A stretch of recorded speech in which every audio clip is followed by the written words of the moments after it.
Donc, comme la parole de Dieu nous recommande en toutes choses, quoi que nous fassions en parole ou bien en acte, nous le faisons au nom de notre Seigneur et Sauveur Jésus-Christ.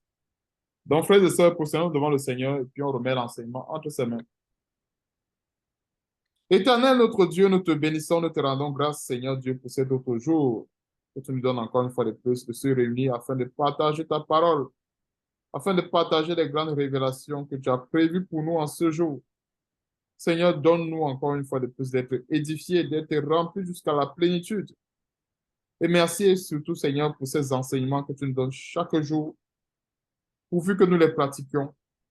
Donne-nous surtout d'observer et de mettre en pratique cette parole afin d'être des enfants dignes, afin d'être des enfants de Dieu dignes de ce nom, afin d'être des fils de Dieu qui obéissent parfaitement à la parole de Dieu.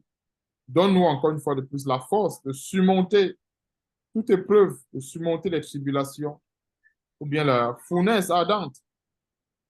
Nous voulons te bénir encore, Seigneur Dieu, pour tout ce que tu fais dans nos vies et surtout que la gloire et l'honneur te reviennent en toutes choses. Sois béni, sois glorifié encore une fois de plus pour ce moment de bonheur que tu nous donnes de passer en ta présence. Et c'est dans le nom puissant de notre Seigneur Sauveur Jésus-Christ que nous t'avons ainsi prié. Amen. Amen, gloire à Dieu. Donc, nous allons voir un grand thème aujourd'hui. Il est important aujourd'hui sur les offrandes consumées par le feu. Pourquoi ce thème? Pourquoi les offrandes consumées par le feu? On va voir ce que cela signifie, des grandes révélations qui se cachent derrière ce thème qui porte sur les offrandes consumées par le feu. Et nous savons tous que euh, dans l'Ancienne Alliance, Dieu avait donné comme salaire ou bien les sacrificateurs avaient comme droit d'avoir le reste des offrandes consumées par le feu. C'était cela leur salaire, en quelque sorte, pour le service qu'ils faisaient dans la tente d'assignation. Et c'est la même chose pour nous aujourd'hui. Donc, cela représente en quelque sorte les droits que nous avons lorsque nous servons Dieu. Et ces droits, ce sont des bénédictions. Et je vais ouvrir une petite parenthèse. Alors aujourd'hui, quand on parle des sacrificateurs, euh, nous sommes tous aujourd'hui des sacrificateurs selon Apocalypse chapitre 1 au verset 6.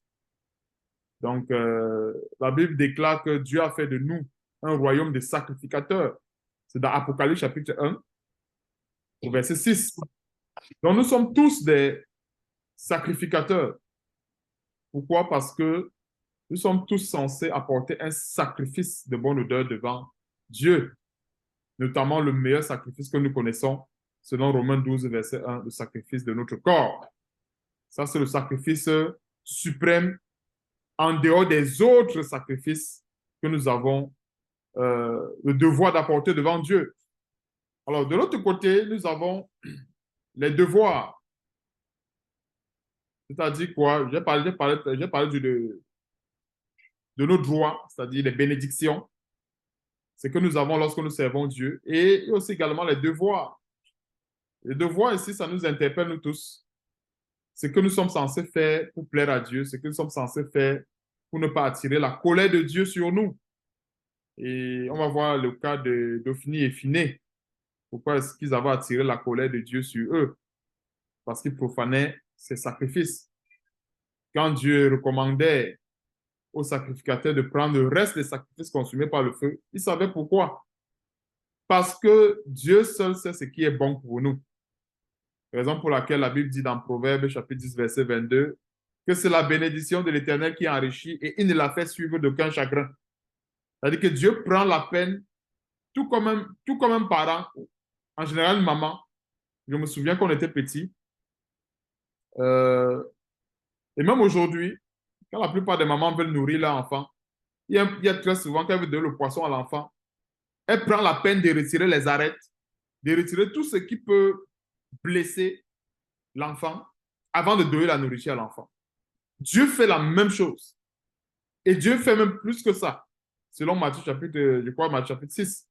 Parce que quand le Seigneur dit que si nous-mêmes, on connaît de eux les bonnes choses à nos enfants, nous, avec la méchanceté que nous avons, à plus forte raison Dieu. Donc, la maman qui prend la peine de trier les eaux avant de donner le bon poisson à l'enfant, elle pose un acte que Dieu fait plus. En fait, Dieu fait plus que ça. Est-ce que vous comprenez un peu ce détail? Alors, le fait que la maman prend la peine de retirer tout ce qui peut détruire mais tout ce qui peut blesser son enfant, c'est la même chose que Dieu fait avec les sacrifices consumés par le feu. Donc, Dieu consume tout ce qui peut être un obstacle dans notre marche chrétienne. Et il nous donne la bonne part. Et quand nous recevons la bonne part, ça nous aide à grandir, ça nous aide à croître selon la volonté de Dieu.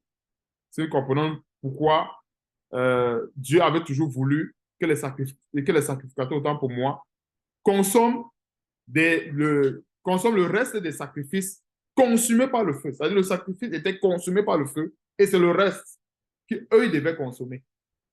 Parce que Dieu prenait la peine de retirer tout ce qui devait, avec tout ce qui pouvait être un obstacle à leur foi ou bien à leur, ou bien tout ce qui pouvait, en quelque sorte, entrer en conflit avec leur fonction de sacrificateur et leur donner la bonne part par la suite. Dans le texte de base, on va aller dans Lévitique chapitre 10. Commencer, ça c'était l'introduction rapide. Lévitique chapitre 10. Donc, le thème d'aujourd'hui porte sur les offrandes consumées par le feu.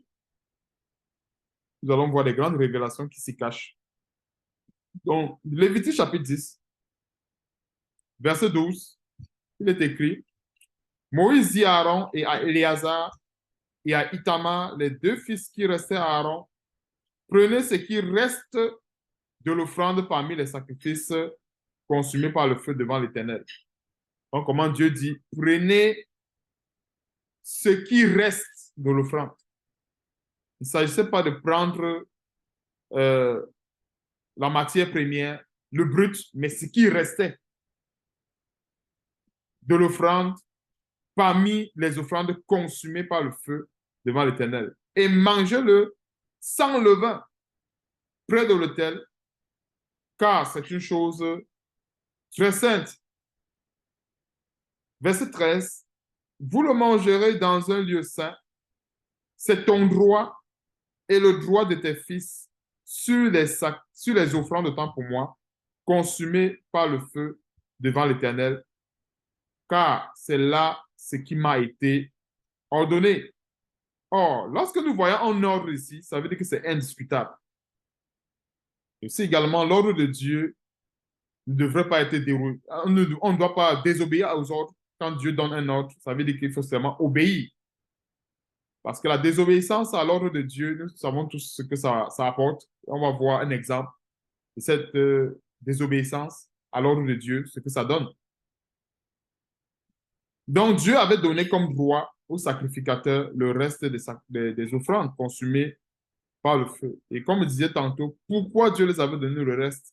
Parce que Dieu prenait la peine d'enlever tout ce qui pouvait être un obstacle, mais tout ce qui pouvait être un obstacle, c'est que Dieu, quand il consume la graisse, ce qui reste là, en fait, c'est ce qui est pour le sacrificateur. Donc, c'est ce qui est bien pour le sacrificateur. Donc, verset 14, vous mangerez aussi dans un lieu pur. Pourquoi est-ce qu'il faut manger dans un lieu pur? Si on remonte au verset 12, Dieu avait recommandé de le manger sans levain. Donc, Dieu a déjà travaillé la nourriture avant de donner à son sacrificateur. Dieu a déjà travaillé la bénédiction ou les bénédictions avant de donner à ses enfants. Est-ce que nous comprenons pourquoi est-ce que Dieu avait bien voulu que ce sacrificateur le mange dans un lieu qui est pur? Et c'est par là même qu'on peut discerner, qu'on peut reconnaître la véritable bénédiction qui vient de Dieu. La véritable bénédiction qui vient de Dieu, ce n'est pas dans un lieu impur. Il y a beaucoup de gens qui vont dire, et voilà, je donne peut-être un exemple. J'ai rencontré mon mari, bien mon fiancé en boîte de nuit ou, je ne sais pas, dans un coin de débauche. Ça pose déjà un grand problème parce que nous savons tous que Dieu s'associe avec la pureté. Est-ce que Dieu peut se glorifier dans un lieu qui est impur, dans un lieu qui le déshonore. Moi, je me rappelle à l'époque, il y a des gens, quand je ne connaissais pas Dieu, j'écoutais très souvent des conseils bizarres comme ça. On voulait exhorter un peu les gens à sortir, aller en boîte de nuit, aller dans les endroits publics, faire des connaissances, pour dire que non, si tu ne sors pas, tu ne vas pas dans les endroits comme ça, comment tu vas faire pour avoir un mari? Comment est-ce que tu vas faire pour avoir une femme, par exemple? Oh, il faut faire attention. Dans les lieux qui sont impurs, on ne peut rien trouver de bon. C'est pour cela que nous voyons au verset 14, le, le sacrifice ou l'offrande consumée par le feu devrait se consommer, autant pour moi, dans un lieu pur. Donc vous mangerez aussi dans un lieu qui est dans un lieu pur. Pourquoi? Parce qu'il fallait éviter le levain. Toi, tes fils et tes filles, avec toi, la poitrine qu'on a ajoutée de côté et d'autre, et l'épaule qui a été présentée par élévation, car elles vous sont données comme ton droit et le droit de tes fils dans les sacrifices d'action de grâce des enfants d'Israël. Donc, voici un grand détail que nous sommes en train de voir sur les sacrifices consumés par le feu. Et pourquoi est-ce que Dieu a prenait la peine de le faire, de le consumer par le feu afin de nourrir ses sacrificateurs, mais afin de les donner comme droit. Et tout simplement pour la simple raison que Dieu connaît ce qui est bien pour nous. Vous voyez un peu, Dieu connaît ce qui est bien pour nous. C'est pour ça que Proverbe, on peut lire Proverbe 10, verset 22. Et déjà à Proverbe, l'enseignement est résumé en ce qui concerne cette partie du sacrifice, cette révélation. Quand nous sommes dans Proverbe 10, verset 22, il est écrit, c'est la bénédiction de l'Éternel qui enrichit et il ne la fait suivre d'aucun chagrin. Est-ce que nous voyons ce détail? Pourquoi est-ce que c'est la bénédiction de l'Éternel qui enrichit? Parce que parce que Dieu a pris la peine de travailler cette bénédiction avant de mettre cela à notre disposition. C'est parce que Dieu a pris la peine de brûler les graisses, d'enlever tout ce qui pourrait être un obstacle à notre foi afin de nous le donner. Donc voilà pourquoi est-ce que la véritable bénédiction de l'Éternel, c'est elle qui enrichit. Et pourquoi est-ce qu'elle enrichit? Parce que ça prend du temps. Et c'est la même chose, même dans ce monde-ci. Pour avoir du bon vin, il faut le fermenter. Et qui parle de fermenter, parle de respecter un processus. Et plus le processus est long, le plus on a un bon vin. Et quand nous voyons le vin, ça renvoie aussi à quoi? Tous, quand nous prenons le vin, la coupe du Seigneur, le sang de Jésus-Christ, notre Seigneur. Donc, il y a beaucoup d'éléments comme ça qui nous montrent que la véritable bénédiction qui vient de Dieu, Dieu a pris la peine de consumer tout ce qui pourrait être un obstacle à nous avant de mettre cela à notre disposition. Dieu a vraiment pris la peine. Et c'est pour cela qu'elle finit par enrichir. Et on va remarquer que même dans ce monde, la plupart des bonnes choses, ça prend tout du temps pour l'obtenir. Tout ce qui est bon, ça va tout prendre du temps. Et en général, quelque chose qu'on l'obtient vite fait, ça n'a jamais été une bonne chose. Ça a toujours été comme ça. Tout ce qu'on obtient vite n'a jamais été bon. N'a jamais été une bonne chose. C'est la même chose quand on met, par exemple, une nourriture au feu. Ce n'est pas pour rien qu'il faut du temps pour que la nourriture cuise. La plupart des nourritures, il y a la nourriture en 2 heures de temps, c'est cuit, on peut manger. D'autres nourritures, 3 heures de temps, on peut manger. D'autres, 4 heures, ça dépend. Mais il faut voir que si on ne respecte pas le temps de cuisson d'un repas, ce qu'on va manger, ça ne va pas être bon pour nous, pour l'estomac. Soit on va avoir de l'indigestion, soit on va avoir tout genre de problèmes. C'est la même chose avec les bénédictions qui viennent de Dieu. Et c'est pour cela que Dieu avait recommandé à ses serviteurs de consommer uniquement le reste des sacrifices consumés par le feu. Parce que Dieu a pris la peine de brûler les graisses, brûler tout ce qui pouvait être un obstacle dans la vie de ses serviteurs. Donc voilà un peu, voilà la première partie de cette révélation des sacrifices consumés par le feu, et qu'on peut retenir. Et ceci, c'est afin que nous soyons patients avec Dieu, pour que nous soyons patients. Et la patience est l'une des grandes vertus que nous devons avoir. Ce n'est pas facile pour nous tous. S'il y a l'une des choses que nous devons beaucoup avoir avec Dieu, c'est la patience. Et disons-nous que plus le temps passe, plus Dieu travaille. Donc, si on n'a pas encore vu le signal de Dieu d'ici là, c'est pour dire que Dieu est encore en train de brûler les graisses. Il est encore en train de brûler, brûler, brûler, brûler, brûler. Et quand ça va être prêt, Dieu va mettre cela à notre disposition. Donc, soyons seulement patients avec Dieu. Donc, 1 Samuel, allons dans 1 Samuel chapitre 2. Nous allons tout simplement voir les conséquences de l'impatience. Si un chrétien choisit de désobéir à la parole de Dieu, parce que n'oublions pas les sacrificateurs aujourd'hui, c'est nous. Nous sommes tous des sacrificateurs parce que nous sommes appelés à apporter notre sacrifice devant Dieu. On va prendre quelques versets et nous connaissons bien cette histoire d'Ophni et Phiné. Comment est-ce qu'ils profanaient les sacrifices de l'Éternel. Donc, 1 Samuel chapitre 2. On va lire à partir du verset 12. Frères et sœurs. Les fils d'Élie étaient des hommes pervers. Ils ne connaissaient point l'Éternel. Et voici quelle était la manière d'agir de ces sacrificateurs à l'égard du peuple. Lorsque quelqu'un offrait un sacrifice, le serviteur du sacrificateur arrivait au moment où l'on faisait cuire la chair. Tenant à la main une fourchette à 3 dents, il piquait dans la chaudière, dans le chaudron, dans la marmite ou dans le pot, et tout ce que la fourchette amenait, le sacrificateur le prenait pour lui. C'est ainsi qu'ils agissaient à l'égard de tous ceux d'Israël qui venaient là à Silo. Même avant qu'on fît brûler la graisse, le serviteur du sacrificateur arrivait et disait à celui qui offrait le sacrifice, donne pour le sacrificateur de la chair à rôtir. Il ne recevra de toi point de chair cuite, c'est de la chair crue qu'il veut. Et regardons ce détail.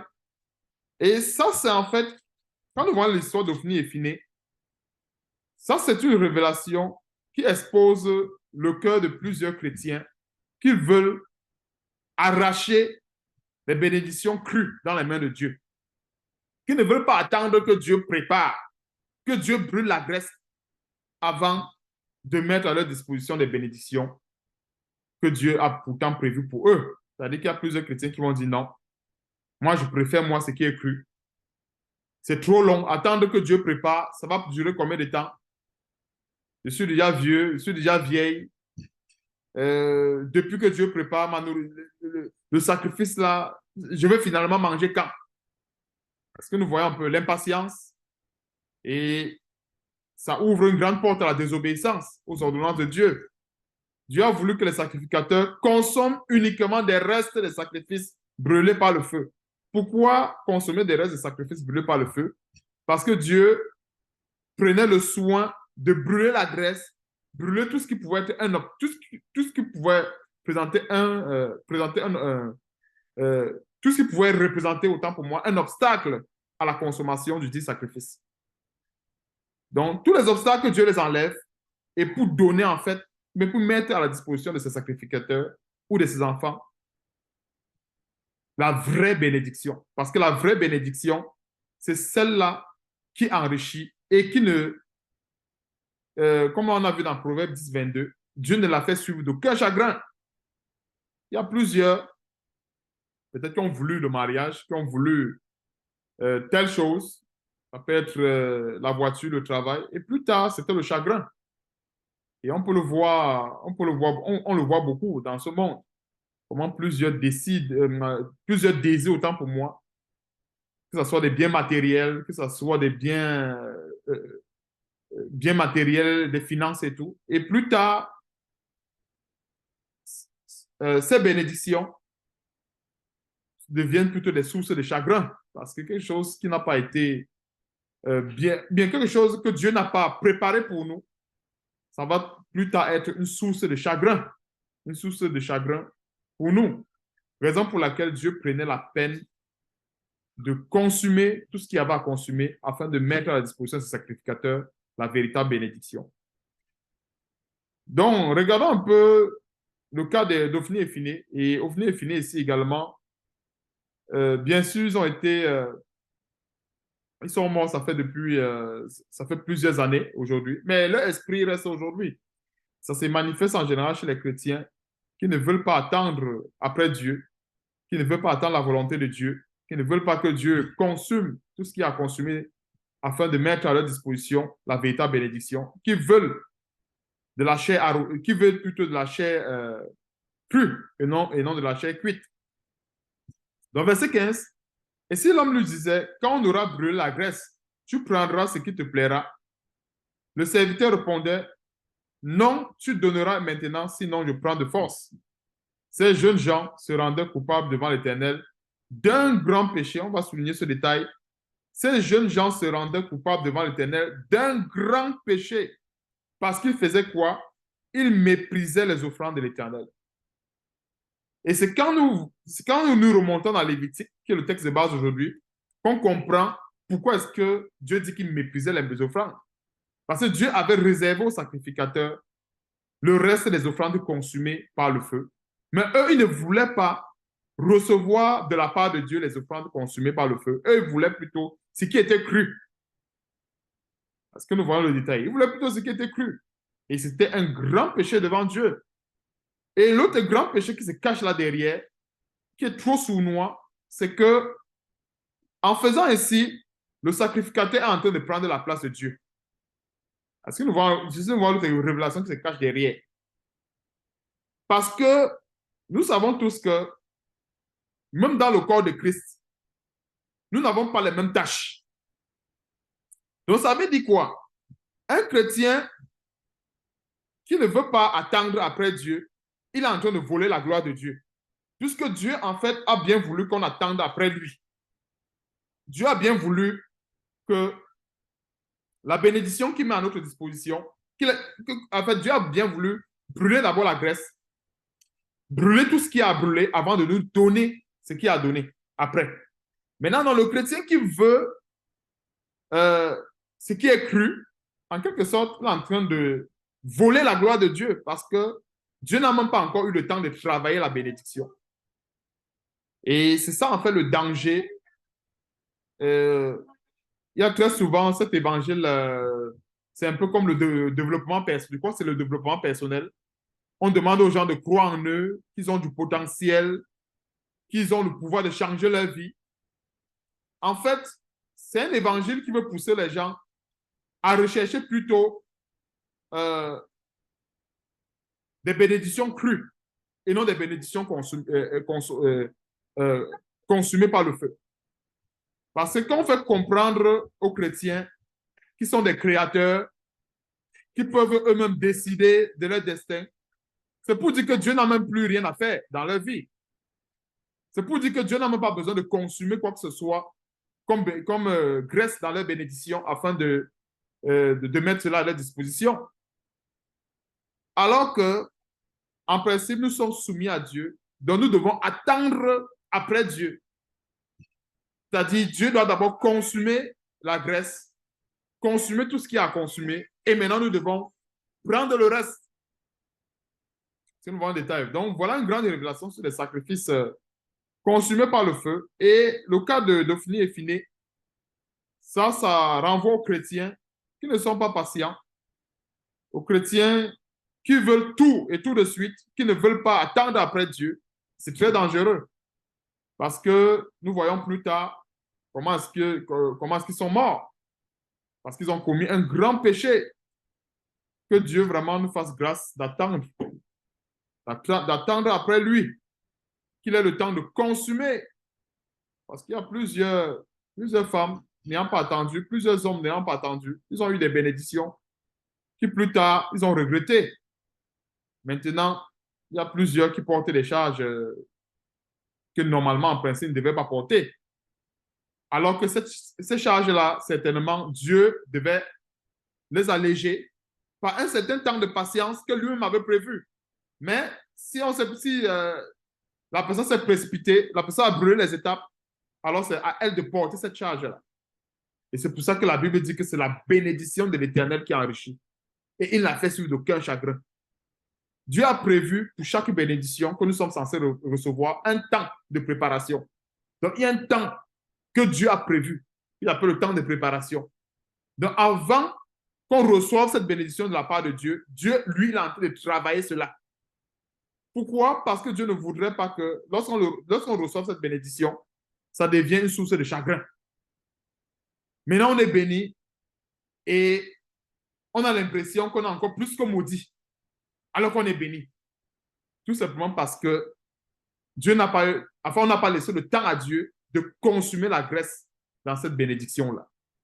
Donc, voici le premier détail des offrandes sacrifiées, des offrandes autant pour moi, consumées par le feu, ou des sacrifices consumés par le feu devant l'Éternel. On va également aller dans Jérémie pour voir pourquoi est-ce que ces offrandes sont consumées par le feu. Jérémie chapitre 23.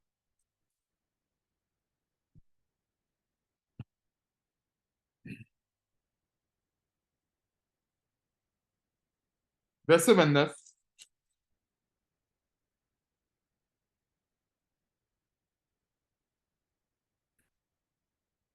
Il va donner un grand détail sur le feu qui consume les offrandes.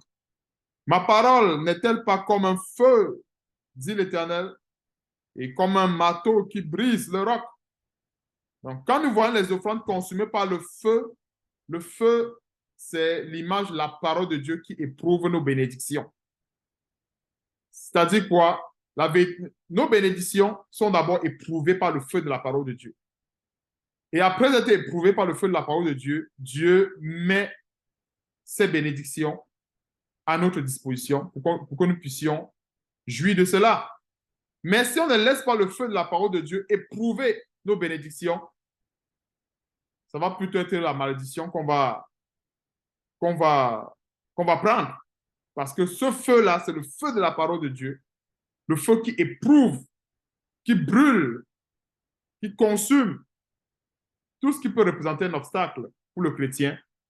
Et après, le chrétien pourrait maintenant avoir le reste, c'est-à-dire la bonne partie pour sa marche chrétienne. Maintenant,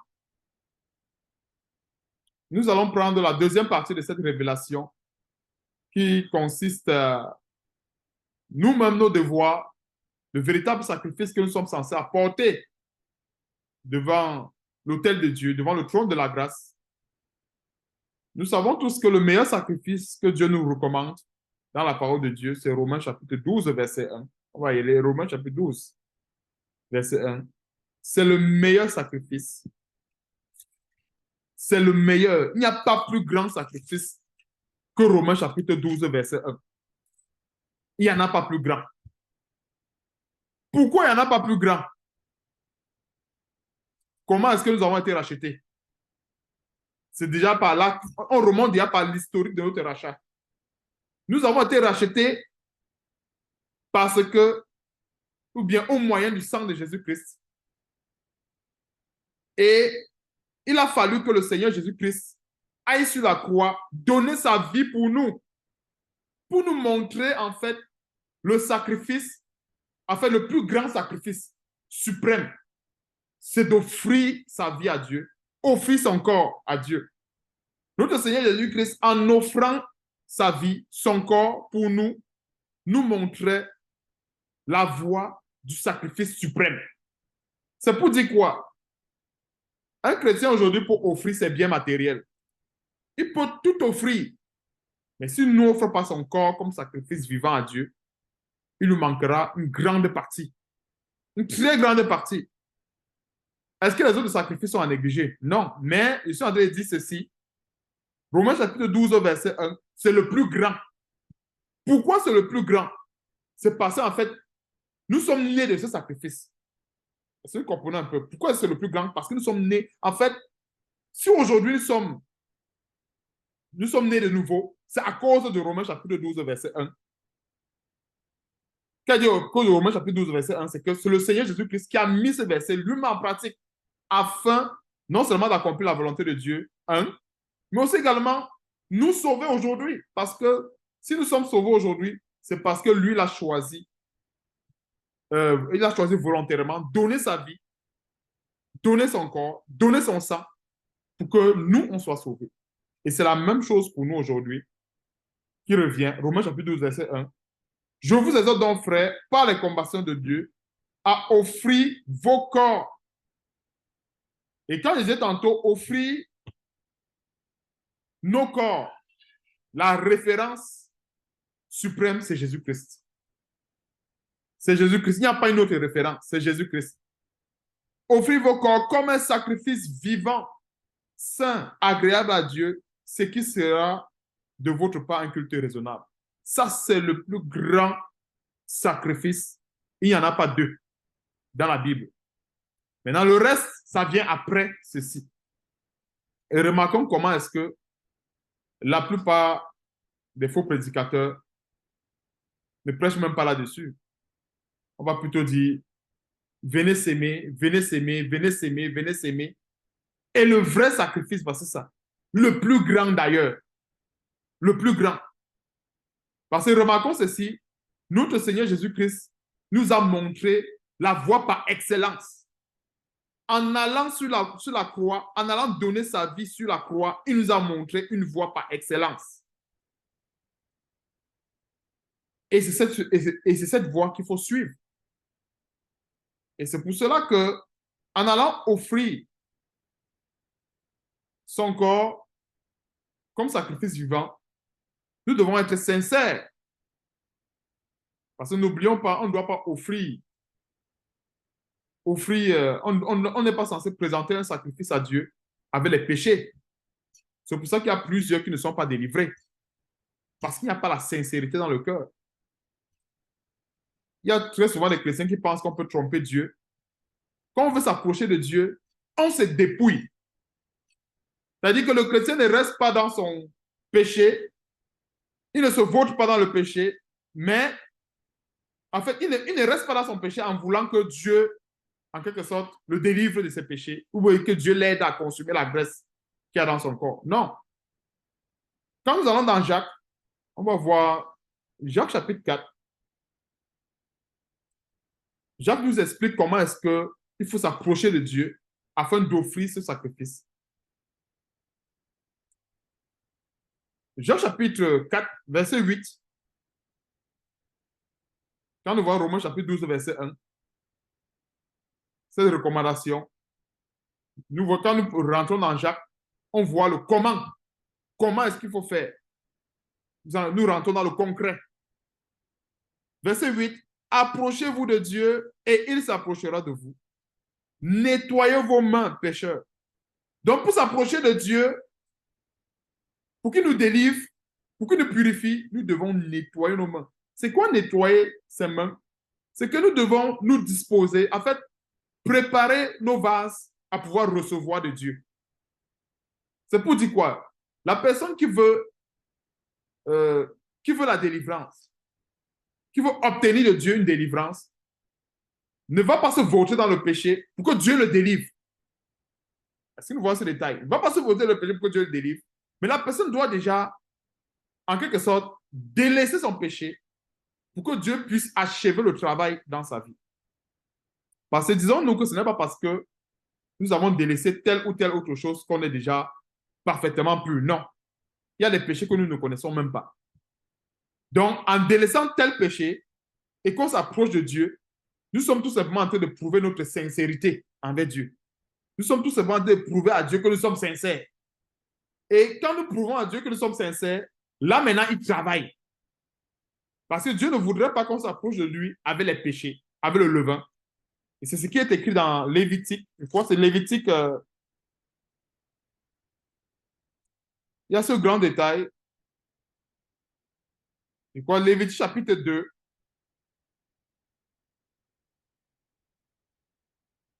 Ça, c'est la condition pour offrir son sacrifice à Dieu.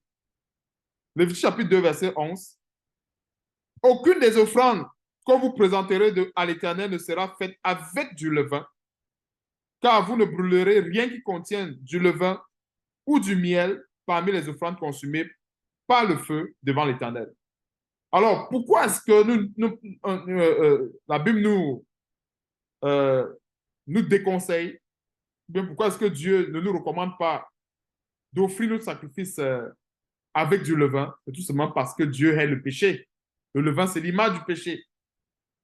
Donc, si nous voulons que Dieu nous délivre, si nous voulons que Dieu nous purifie, qu'est-ce qu'il faut faire? Comme il est écrit dans Jacques, chapitre 4, verset 8.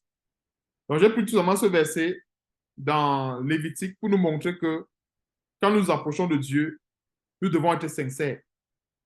On ne peut pas ramasser la souillure pour venir devant Dieu parce qu'il est un feu qui consume la graisse et tout. Non. Dieu, cependant, ne supporte pas le péché. Donc, si un chrétien veut être délivré, dépouillé, et qu'il s'approche de Dieu avec le péché, Dieu ne va même pas le recevoir. Dieu ne le recevra même pas. Alors que si nous voyons dans Jacques, approchez-vous de Dieu et il s'approchera de vous. Nettoyez vos mains pécheurs, purifiez vos cœurs, hommes irrésolus. Donc, ça, ce sont les étapes pour que Dieu puisse nous accepter et travailler dans nos vies. Parce que n'oublions pas, ce n'est pas parce qu'on nettoie, on se purifie, ce n'est pas parce qu'on nettoie nos mains qu'on est parfaitement pur. Non. Comme je disais tantôt, il y a des péchés qu'on ignore. Maintenant, donc, en le faisant, nous sommes en train de prouver à Dieu notre sincérité. Maintenant, non, c'est lui qui va accomplir l'autre boulot pour nous. Sentez votre misère. Soyez dans le deuil et dans les larmes. Que votre rire se change en deuil, que votre joie en tristesse. Humiliez-vous devant le Seigneur et il vous élèvera. Et regardons le temps futur par la suite. Et il vous élèvera. Il vous élèvera dans combien de temps? 2 jours, 3 jours, 1 an, 2 ans, 3 ans. Dieu seul connaît. Ce n'est pas que humiliez-vous devant le Seigneur et il vous élève. Il vous élèvera. Donc, Dieu connaît le temps que ça va prendre. Ça peut prendre 1 an, ce temps d'élévation. Ça peut prendre 2 ans. Ça peut prendre 3. Ça peut prendre 4. Ça prendra le temps que Dieu aura défini. Mais ce qui nous importe, c'est que avant d'offrir ce sacrifice que nous avons vu dans Romains chapitre 12, verset 1, nous devons nous approcher de Dieu avec beaucoup de sincérité. En faisant quoi? Parce que quand on dit avec beaucoup de sincérité, il ne s'agit pas seulement de dire à Dieu que je suis sincère. Non. Dieu, lui, ne voit pas ça.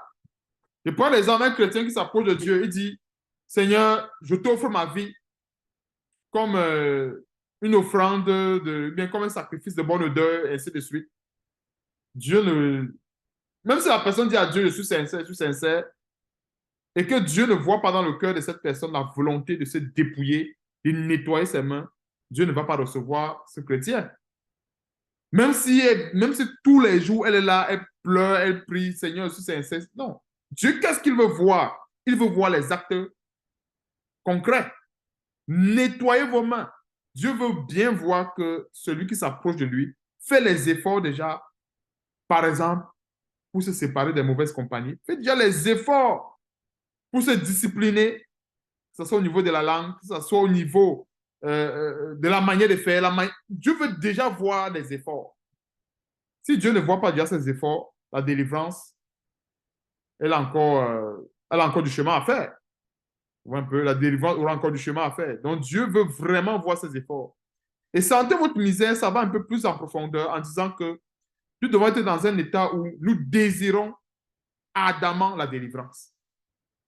On ne doit pas être dans un état où, bon, on est là, on prend tout à la légère. Non. Quand une personne, c'est quelque chose vraiment de sérieux. Si on s'humilie, on est vraiment dans la tristesse, on s'humilie devant le Seigneur, Dieu va nous élever. C'est clair. Et Dieu vraiment attend de nous qu'on offre, bien qu'on lui offre ce grand sacrifice, c'est-à-dire le sacrifice de notre corps. Il s'agit de notre corps ici. Et pour dire que, en fait, un chrétien est censé avoir une vie qui plaire à Dieu. La vie du chrétien doit plaire à Dieu à 100%. Et c'est en offrant cette vie-là à Dieu, qui plaît à Dieu à 100%, que Dieu va pouvoir consumer les graisses, figurativement parlant, consumer tout ce qu'il a consumé. Et maintenant, qu'est-ce qui va rester? Qu'est-ce qui va rester de cette vie? Ça va rester la vie de Christ. Parce que si Christ ne paraît pas encore dans notre vie, c'est parce qu'il y a encore de la graisse. En principe, un chrétien que Dieu a déjà brûlé la graisse, brûlé beaucoup de graisse dans sa vie, ça se voit. Il y avait une expression chez nous qu'on disait souvent que quand tu vois une personne qui a traversé certaines épreuves, quand tu le regardes, tu as l'impression que c'est le train qui est monté sur lui. C'est-à-dire, la personne avant avait tellement la bouche, gueula et tout, mais après, quand Dieu l'a transformé, quand Dieu l'a humilié, la personne, en fait, on sent que non, chez nous, on disait seulement le train est passé sur la personne. Je dis ça pourquoi? Parce que voilà un détail qui explique que Dieu a brûlé effectivement la graisse dans la vie de cette personne. Parce que les graisses là, ça se voit par les anciens comportements, par les anciens, enfin les choses que le chrétien n'a pas pu abandonner depuis longtemps. Or, normalement, c'est des choses que si on se soumet à Dieu, Dieu va nous aider à brûler cela. Et comme je disais tantôt, quand ces graisses sont brûlées, quand Dieu brûle ces graisses, ça se voit. Et c'est normal que beaucoup vont trouver que nous sommes bizarres. Parce qu'un chrétien, on ne trouve pas qu'un chrétien est bizarre, ça veut dire qu'il y a quelque chose qui ne va pas. C'est normal que les gens trouvent des chrétiens, des chrétiennes, on va trouver que non, telle personne, tu es bizarre. C'est normal. Parce que Dieu a consumé la graisse. Quand Dieu n'a pas consumé la graisse, non, il n'y a rien de bizarre. Le chrétien est conforme à tout le monde parce que la vie du chrétien, il y a encore beaucoup de graisse dans son corps. Mais si Dieu a brûlé assez de graisse dans notre corps, ça va se voir. Les gens vont constater que non, il y a quelque chose qui ne va pas. Que non, avant, tu n'étais pas comme ça. Avant, tu faisais ceci. Avant. Mais quand Dieu a travaillé dans la vie d'un chrétien, ça se ressent. Ça se ressent. Et les gens le témoignent. Donc, ce n'est pas une question de dire Dieu m'a fait ci, Dieu m'a fait ça. Non, les gens eux-mêmes témoignent que non, ici, Dieu a fait quelque chose. Et c'est ça, en fait, ce qui montre que Dieu a véritablement brûlé la graisse dans notre vie. Parce que quand on apporte notre corps comme sacrifice vivant, c'est pour que Dieu fasse quoi? C'est pour que Dieu brûle la graisse. Alors, une des graisses qu'on peut encore avoir dans nos vies, ça peut être l'orgueil. L'orgueil peut constituer une graisse. Alors, si on veut que Dieu nous délivre de l'orgueil, nous devons venir devant Dieu en étant sincères. On vient devant Dieu avec beaucoup de sincérité, on nettoie nos mains, on se purifie, on se met dans les conditions de pouvoir recevoir la délivrance de Dieu. Mais maintenant, donc, si on vient en disant que non, on va être délivré de l'orgueil, mais on vient devant Dieu avec les mains dans la poche. Je crois que vous connaissez un peu l'expression. Quelqu'un qui vient, les mains dans la poche, on constate que ce n'est pas une posture ce n'est pas une posture d'humilité. Une personne qui s'humilie, par exemple, se couche. Ou un peu. Quelqu'un qui veut peut-être la délivrance, il vient devant Dieu, il a les mains dans la poche. Mais même Dieu lui-même va comprendre que dans celui-là, il n'a pas besoin de délivrance. Mais celui qui a besoin de délivrance, et je parle un peu au sens figuré pour qu'on comprenne, mais il vient devant Dieu, il se prosterne. Dieu comprendra que non, lui, il a besoin de délivrance. Même s'il a l'orgueil dans le cœur, Dieu va l'aider à enlever cet orgueil-là. Et comme il dit, c'est un péché parmi tant d'autres. Et quand on parle de la graisse, l'orgueil, c'est une forme de graisse. Ça peut être les mauvais désirs. Les mauvais désirs, c'est aussi également la graisse qu'il faut consumer, qu'il faut brûler. Donc, ce chrétien a peut-être un problème à brûler cette graisse qui est le mauvais désir, que représentent les mauvais désirs. Il a besoin de s'humilier. Parce que des fois, la façon dont nous approchons devant Dieu, ça compte. Parce que si on s'approche devant Dieu comme ces gens-là qui désirent, comme on nous voit ici dans Jacques, on a lu dans Jacques, une personne qui s'approche et qui fait ça, qui s'approche dans un état de, euh, en fait, euh, qui sent déjà sa misère en s'approchant de Dieu, Dieu le sait. Or, si la personne s'approche de Dieu, tout simplement parce qu'elle veut une délivrance pour retourner montrer qu'elle a été délivrée, bien, vouloir seulement une délivrance aussi pour avoir la délivrance comme les autres. Parce qu'il y a des gens qui veulent être délivrés pour ne pas être derniers. C'est-à-dire que, par exemple, je prends un exemple, euh, admettant un frère ou une soeur, par exemple, qui n'a pas encore été délivré de tel esprit, et qui est parmi les autres qui sont déjà délivrés de cet esprit-là, la personne peut se sentir gênée. Elle parler devant Dieu pour dire, ah, délivre-moi parce qu'il veut aussi également être comme les autres. Non, il ne s'agit pas de ça. Mais il s'agit de rechercher la délivrance parce qu'on veut être conforme à la volonté de Dieu. Parce que nous voyons que c'est différent. Parce que rechercher la délivrance parce qu'on veut être comme les autres, ou même parce qu'on veut fuir les moqueries et les railleries des autres, parce qu'on veut se conformer à un groupe, ce n'est pas de ça qu'il s'agit. Il s'agit de rechercher la délivrance parce qu'on veut être conforme à la volonté de Dieu. Et je crois que si nous tous on marche sur ce chemin-là, Dieu ne va pas nous refuser la délivrance. Parce que Dieu peut refuser la délivrance à une personne ou à un chrétien qui veut tout simplement être conforme aux autres. Il dit, ah, c'est moi la dernière dans le groupe. On me regarde bizarrement. Il faut aussi également que Dieu me délivre. Non. Or, si nous voulons la délivrance, parce qu'on veut être conforme à la parole de Dieu, parce qu'on veut être conforme à la volonté de Dieu, et qu'on fait tout ce que Dieu demande, tel que purifier le cœur, laver les mains, c'est clair que Dieu veille sur sa parole pour l'accomplir. La délivrance est quasiment un acquis par la foi. Parce que vous voyez un peu là, c'est un acquis par la foi. Parce que notre Dieu n'est pas un menteur.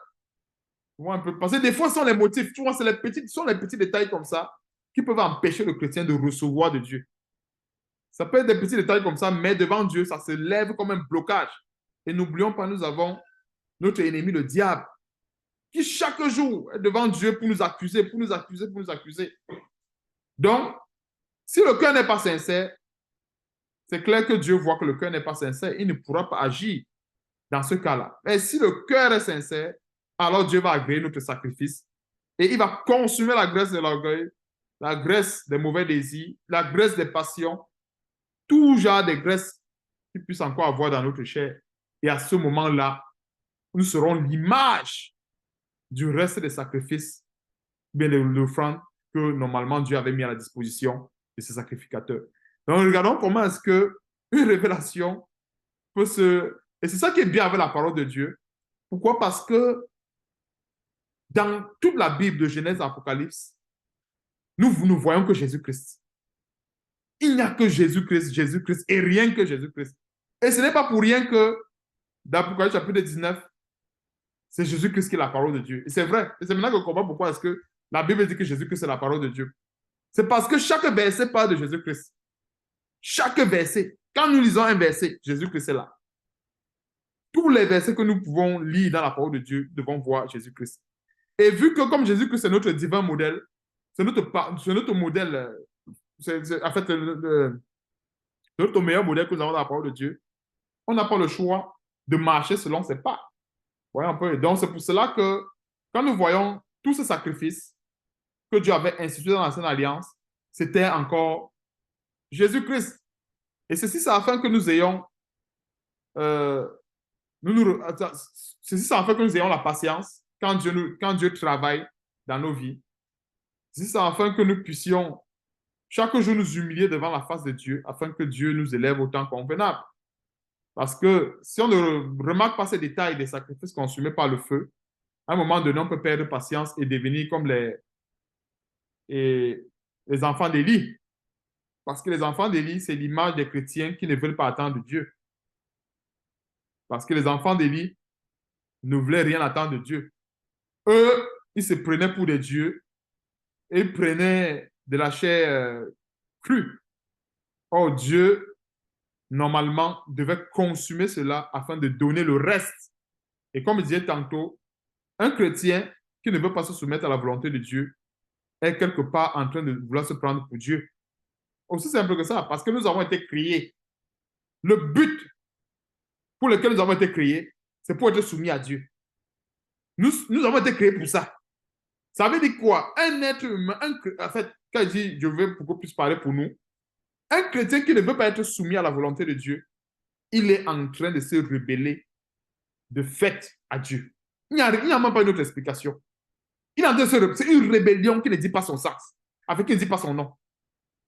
La preuve en est, Satan, qu'est-ce qu'il avait fait? Il prenait sa volonté pour la volonté de Dieu.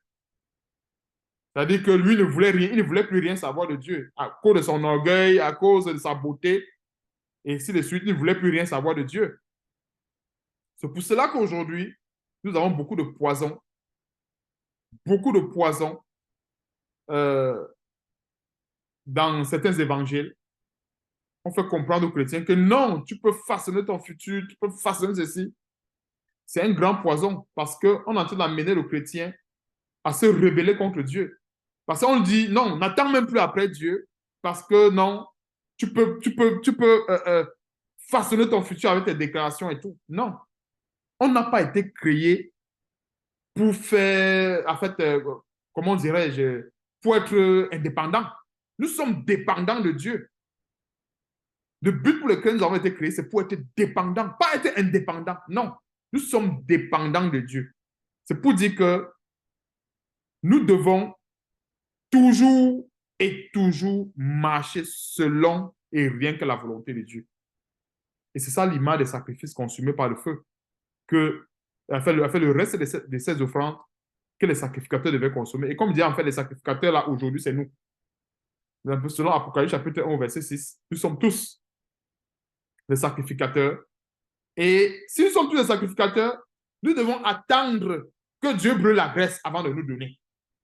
Maintenant, non, si pendant que Dieu brûle la graisse, on dit non, Seigneur, après combien de temps? Non, je suis fatigué, moi, je veux la bénédiction là.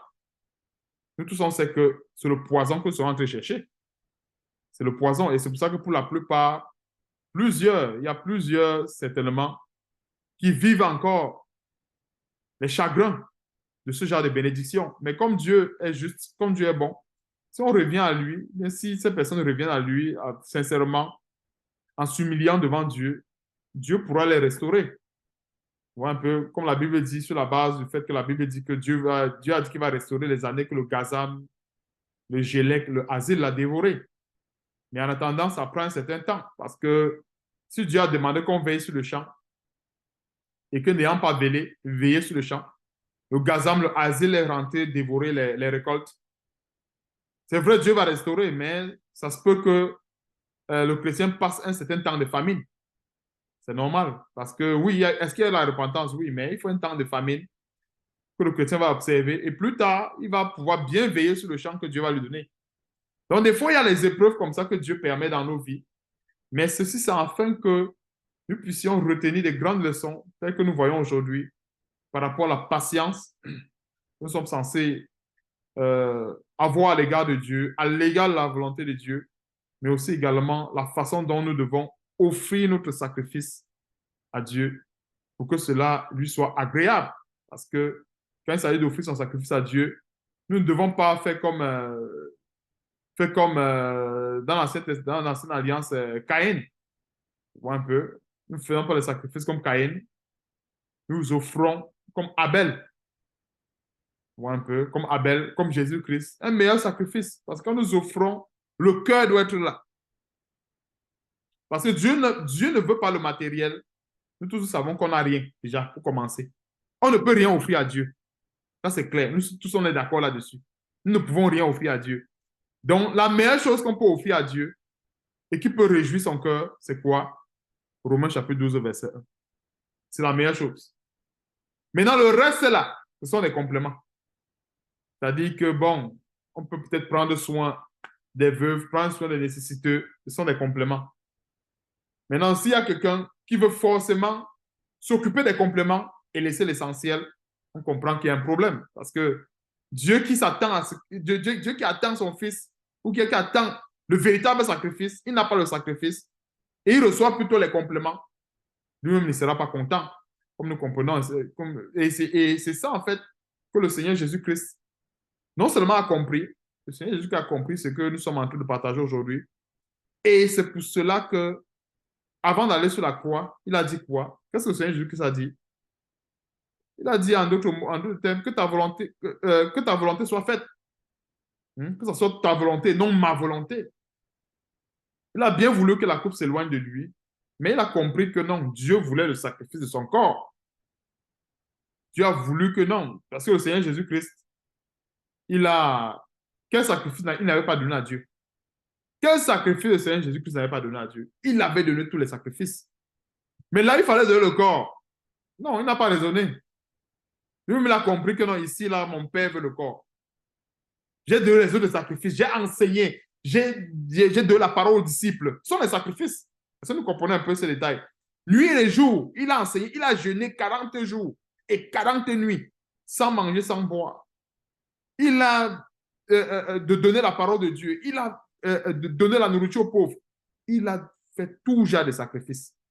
Mais quand quand le temps était venu qu'il donne son propre corps, il a compris que non, je ne veux pas déroger à la règle. Mon père veut que je donne mon corps, donc je vais donner mon corps. C'est pour ça que je disais tantôt que quand nous lisons Romains chapitre 12, verset 1, c'est le plus grand sacrifice. Il n'y en a pas, il y en a pas, il y en a pas deux. Voyons un peu.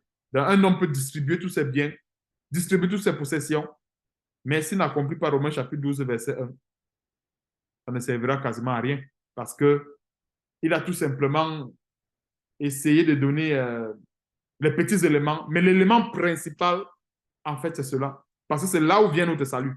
Notre salut vient de Romains chapitre 12, verset 1. Parce qu'il a fallu que le Seigneur Jésus-Christ lui-même donne son corps. Donc nous-mêmes aujourd'hui, nous devons suivre la règle. Raison pour laquelle la meilleure façon, encore une fois de plus, c'est de s'humilier devant le Seigneur afin que le Seigneur brûle continuellement les graisses dans nos vies. Donc, que Dieu soit loué pour cet enseignement et que Dieu nous encourage et que nous soyons encore une fois de plus encouragés par Dieu à accomplir ces choses pour la gloire de Dieu, à persévérer jusqu'au retour de notre Seigneur Sauveur Jésus-Christ. Amen.